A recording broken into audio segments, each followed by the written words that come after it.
2023년 고난주간 새벽기도 다섯째 날 신앙 고백하심으로 하나님 앞에 드리겠습니다. 나는 전능하신 아버지 하나님 천지의 창조주를 믿습니다. 나는 그의 유일하신 아들 우리 주 예수 그리스도를 믿습니다. 그는 성령으로 잉태되어 동정녀 마리아에게서 나시고 본디오 빌라도에게 고난을 받아 십자가에 못 박혀 죽으시고 장사된 지 사흘 만에 죽은 자 가운데서 다시 살아나셨으며 하늘에 오르시어 전능하신 아버지 하나님 우편에 앉아 계시다가 거기로부터 살아있는 자와 죽은 자를 심판하러 오십니다. 나는 성령을 믿으며 거룩한 공교회와 성도의 교제와 죄를 용서받는 것과 몸의 부활과 영생을 믿습니다. 아멘. 찬송가 149장. 찬송 149장.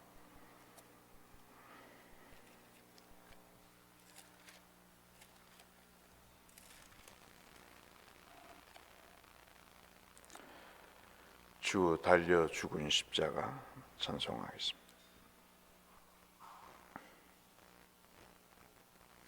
찬송 149장입니다. 주 달려 죽은 십자가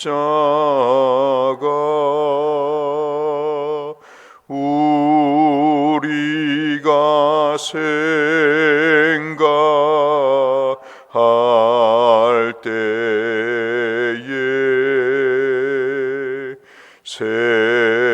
세상에 속한 욕심을 헛된 줄 알고 버리네.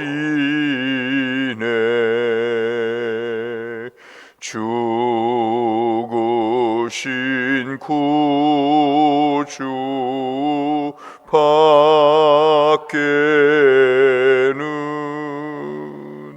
자랑을 말게 하소서.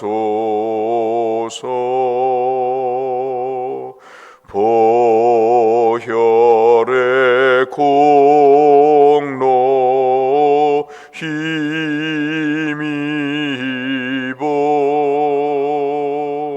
교만한 마음을 버리네. 못 박힌 손발 보니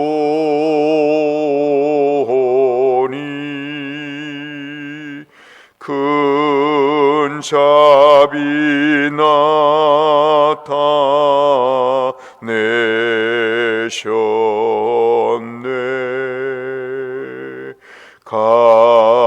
가시로 만든 멸류관 우리를 위해 쓰셨네. 온 세상 만물 가져도 주내 못 갚겠네. 놀라운 사랑 받은 나 몸으로 재물 삼겠네.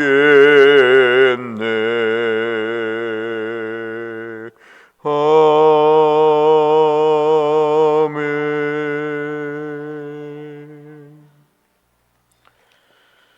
오늘은 마태복음 27장 말씀을 보겠습니다. 마태복음 27장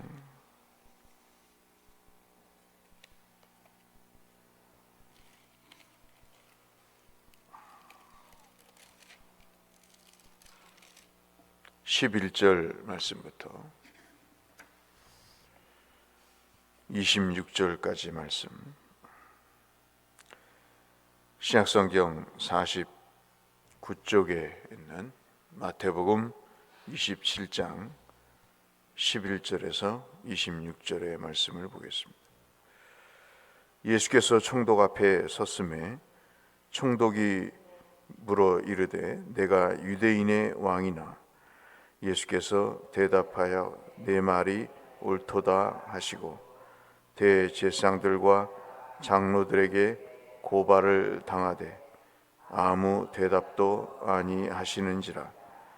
이에 빌라도가 이르되 그들이 너를 쳐서 얼마나 많은 것으로 증언하는지 듣지 못하느냐 하되 한마디도 대답하지 아니하시니 총독이 크게 놀라워 하더라.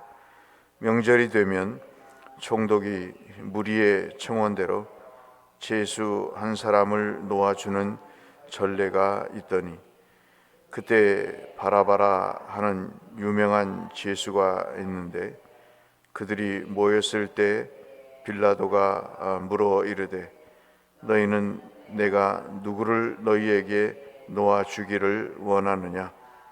바라바냐 그리스도라 하는 예수냐 하니 이는 그가 그들의 시기로 예수를 넘겨준 줄 알미더라. 총독이 재판석에 앉았을 때 그의 아내가 사람을 보내어 이르되 저 옳은 사람에게 아무 심판도 하지 마옵소서. 오늘 꿈에 내가 그 사람으로 인하여 애를 많이 태웠나이다 하더라. 대제사장들과 장로들이 무리를 권하여 바라바를 달라 하게 하고 예수를 죽이자 하게 하였더니 총독이 대답하여 이르되 둘 중에 누구를 너희에게 놓아 주기를 원하느냐? 이르되 바라바로소이다. 빌라도가 이르되 그러면 그리스도라 하는 예수를 내가 어떻게 하랴? 그들이 다 이르되 십자가에 못 박혀야 하겠나이다. 빌라도가 이르되 어찌미냐? 무슨 악한 일을 하였느냐? 그들이 더욱 소리질러 이르되 십자가에 못 박혀야 하겠나이다 하는지라. 빌라도가 아무 성과도 없이 도리어 밀란이 나려는 것을 보고 물을 가져다가 무리 앞에서 손을 씻으며 이르되 이 사람의 피에 대하여는 나는 무죄하니 너희가 당하라. 백성이 다 대답하여 이르되 그 피를 우리와 우리 자손에게 돌릴지어다 하거늘. 이에 바라바는 그들에게 놓아주고 예수는 채찍질을 하고 십자가에 못 박게 넘겨주니라. 아멘. 예수를 은 30에 자기 선생을 팔아 넘겼던 유다는 죄를 뉘우치고 그 죄책감에 자결을 합니다. 끝까지 자기의 인생을 믿음이 아닌 자기의 생각과 자기의 판단에 의존하는 한 불쌍한 인간의 모습을 보게 됩니다. 이제 주님은 우리가 아시는 대로 밤과 새벽에 급속하게, 그것도 아주 불법적으로 대제사장과 장로들에 의해서 판결을 받습니다. 그리고 그 죄의 제목은 아시는 대로 신성모독입니다. 그처럼 사람을 걸어서 넘어뜨릴 결정적인 죄목이 없는 것입니다. 종교적인 죄로 신성모독이라고 하는 최고의 죄로 시험을 사형으로 판결을 내리고 이제 빌라도에게 넘길 때는 교활하게도 그 제목이 바뀝니다. 빌라도나 총독 빌라도나 다른 가이사 황제는 특별히 이것이 필요 없는 거죠.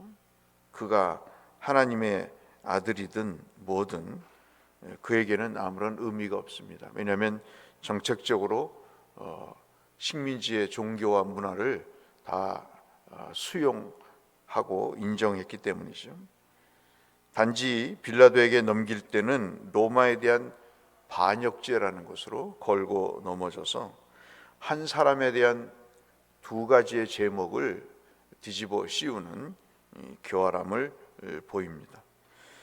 우리가 한 가지 아시는 대로 27장에 또는 26장 마지막 부분에도 우리가 어제 살펴봤습니다마는 빌라도가 예수님께 묻습니다. 11절 말씀을 보시면 총독이 묻죠. 내가 유대인의 왕이냐?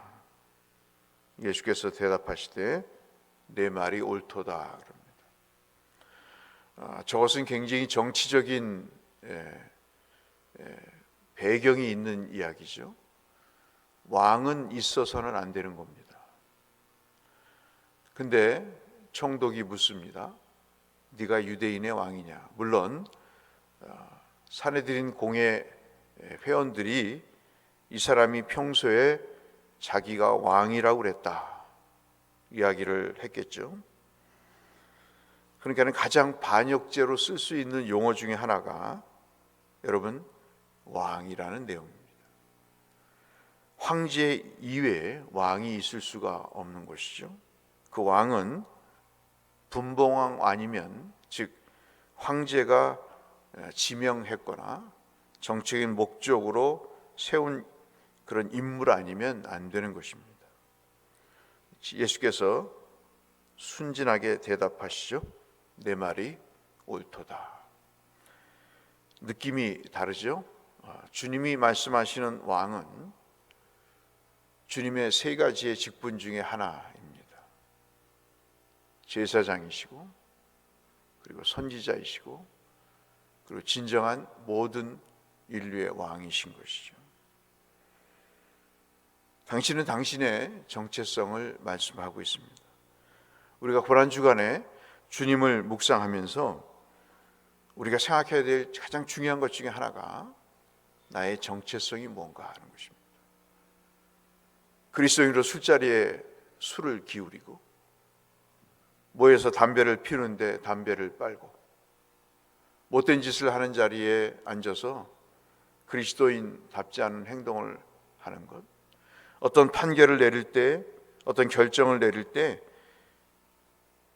베드로나 유다처럼 이 사내들의 공의 회원들처럼 믿음을 빙자하거나 믿음을 떠나서 자기의 결정을 내리는 전혀 자기의 정체성을 모르는 그러한 종교 지도자들이나 제자들이나 그리고 죽이라고 외치는 군중들의 그 함성에 대해서 주님은 너희들의 정체성이 뭐냐 물어보시는 것 같습니다.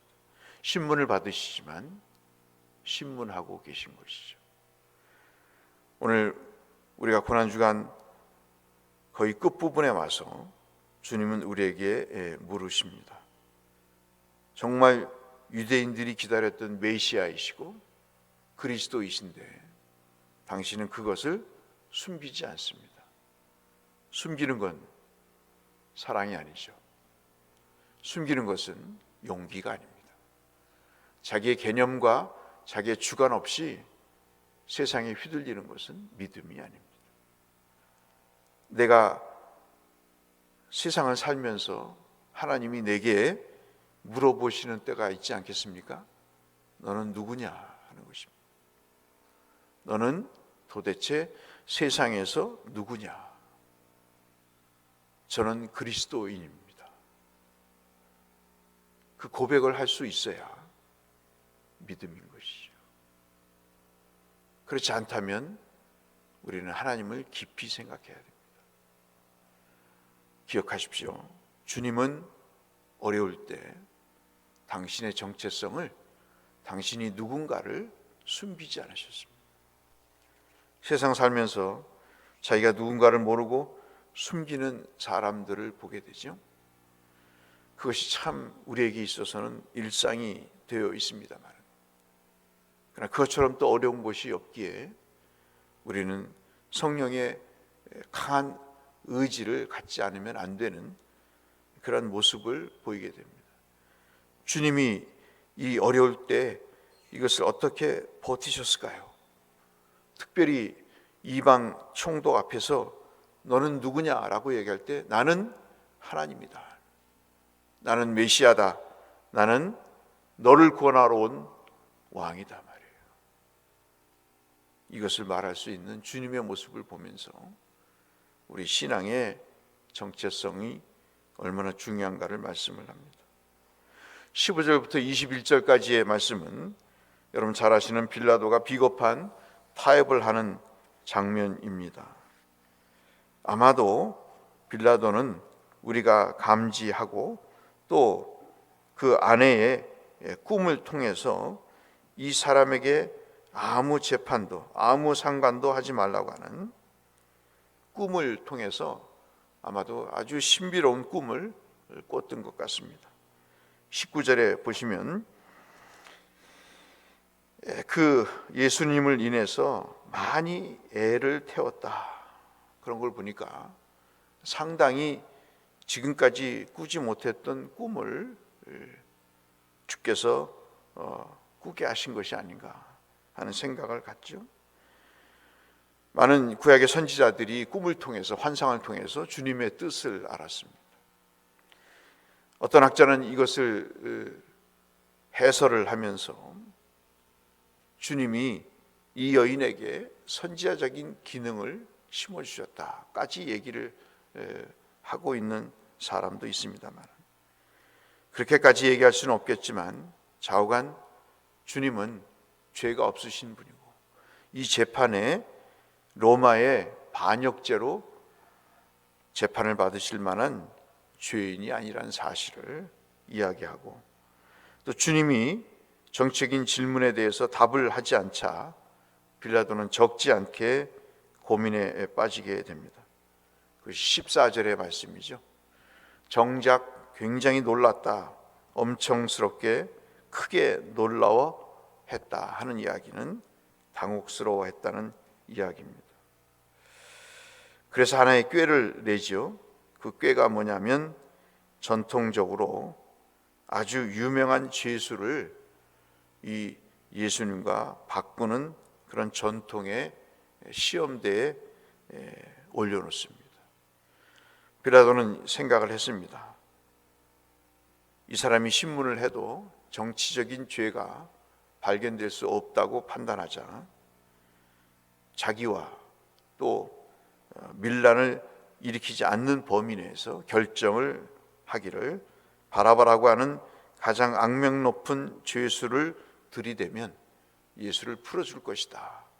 왜냐하면 빌라도는 예수를 따랐던 그런 무리들의 상당수가 있음을 정보를 통해서 이미 감지를 했던 상황이기 때문에 그렇습니다. 지금 앞에서 예수를 죽이라고 하는 무리도 있지만 그 무리 이외에 예수를 따르는 사람들이 더 많았던 사실을 알기 때문에 이는 이런 정치적인 고려를 했던 것이죠. 유대의 종교 지도자들이나 다를 바 없이 총독 이 사람도 상당히 머리가 돌아가는 그런 사람입니다. 그런데 결정은 오히려 뜻밖의 상황 속에서 나타납니다.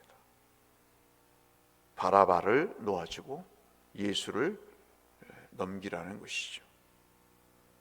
즉 예수는 죄인이 되어야 된다는 사실입니다. 정체성을 숨기지 않으셨던 주님은 두 번째로 불의한 재판의 죄인이 되셨습니다. 두 번째, 이 본문을 통해서 우리에게 말씀해 주시는 것은 주님은 죄인이 되셔야 했던 것이죠. 십자가를 지셔야 했던 것입니다. 사람들은 그렇습니다. 호산나 다윗의 자손 예수여라고 외치는 그 무리가 이 사람을 어떻게 하랴? 빌라도가 정치적인 질문을 던지자 그는 십자가에 못 박아야 됩니다 라고 외치는 뜻밖의 선언을 하게 되면서 무리는 무리다 하는 것입니다. 다수 의결은 다수일 뿐이다. 다수의 의결이 여론이 하나님의 뜻은 아니다. 예수를 믿으면서 우리가 늘 이야기를 하지만 하나님의 뜻이 중요한 것이지 다수의 의견은 언제든지 바뀔 수 있는 것이죠. 여러분, 우리가 하지 말아야 될 가장 중요한 내용 중에 하나가 뭐냐면 바로 이것입니다. 여러분 23절 말씀을 한번 보실까요? 빌라도가 이것이 어찌미냐, 무슨 악한 일을 하였느냐, 이해가 안 되는 것이죠. 시간이 갔지만 좀 보십시오. 그러나 그들이 더욱 소리를 질러 이르되 십자가에 못 박으라고 외칩니다. 그런데 그 무리의 행동이, 이런 행동이 어디서 나왔을까요? 여러분 20절을 한번 보실까요? 저는 여러분에게 이것을 좀 강조드리고 싶은 것입니다. 20절 한번 같이 읽어보실까요? 대제사장들과 장로들이 무리를 권하여 바라바를 달라 하게 하고 예수를 죽이자 하게 하였더라. 선동을 하는 거죠. 자기의 신뢰가 없으면 믿음으로 지도해야 될 위치에 있는 사람이 불신앙을 선동합니다. 이때만 해도 예수를 죽여서는 안 된다고 해야죠. 근데 예수를 죽이라고 하라. 그 말에 무리는 무리수를 둡니다. 예수를 죽이라고 합니다. 사랑하는 성도 여러분, 우리는 분명한 정체성이 있어야 되지만 분명한 믿음의 신념도 있어야 됩니다. 그 믿음의 신념이 없으면 사람을 죽입니다. 자기도 죽을 뿐만 아니라 사람도 죽이는 것이죠. 그러니 우리 신앙에 있어서 우리의 정체성과 우리의 믿음의 기준이 얼마나 중요한가를 여기서 여실히 찾아볼 수 있습니다. 결국 주님은 22절부터 26절에 손을 씻고 이 일에 아무 상관이 없다고 하는 빌라도의 선언 이후에 이 피를 너희들이 받으라고 교활하게 빠져나가는 그 빌라도의 말 앞에 순진하게도 무리는 그 피를 자기와 자기의 후손에게 돌리라는 극악무도한 발언으로 이 판결의 끝을 맺습니다. 순진하게 네가 왕이냐? 왕입니다라고 순진하게 이야기한 주님의 말로 시작해서 순진하게 이 피를 나와 내 후손에게 돌리라고 하는 선하지 못한 순진함으로 이 말씀은 끝납니다. 오늘 여러분 이 말씀을 보시면서 이것은 하지 말아야 될 이야기죠. 정말 죄악에 물들면 분별력과 판단력이 없어집니다. 아무것도 모르는 이들의 후손이 왜 자기의 잘못된 불신앙의 심판을 받아야 될까요? 이들이 피를 자기와 자기의 후손들에 돌리라고 하는 이 말이 무슨 뜻인지 몰라서 이 얘기를 했을까요? 압니다. 그러나 불신앙에 젖으면 어떠한 분별력도 없는 것이죠. 오늘 두 가지만 여러분 꼭 기억했으면 좋겠습니다. 나는 그리스도인이다. 그렇기 때문에 나는 이렇게 살 것이다. 그 두 가지, 나의 정체성과 나의 신앙의 기준, 이것을 우리가 세워서 그리스도를 따라가는 믿음의 성도님들이 되시기를 주의 이름으로 축원합니다. 하나님 아버지, 힘드셨을 주님, 육체적인 힘든 것뿐만 아니라 인간으로서 배신과 저주를 받으시며 불의한 대우를 받으시며 이들의 악함을 보시고 얼마나 슬프셨을까 하는 생각을 하셨기 때문에 힘드시지 않으셨을까 하는 묵상을 해보게 됩니다. 오늘 하루를 살면서 주님 힘들지 않게 그리스도인으로 살게 하시고 하나님 그리스도인답게 살아가는 우리가 되게 하여 주시옵소서. 예수님 이름으로 기도 올려옵나이다. 하늘에 계신 우리 아버지, 아버지의 이름을 거룩하게 하시며 아버지의 나라가 오게 하시며 아버지의 뜻이 하늘에서와 같이 땅에서도 이루어지게 하소서. 오늘 우리에게 일용할 양식을 주시고 우리가 우리에게 잘못한 사람 용서하여 준 것 같이 우리 죄를 용서하여 주시고 우리를 시험에 빠지지 않게 하시고 악에서 구하소서. 나라와 권능과 영광 영원히 아버지의 것입니다. 아멘.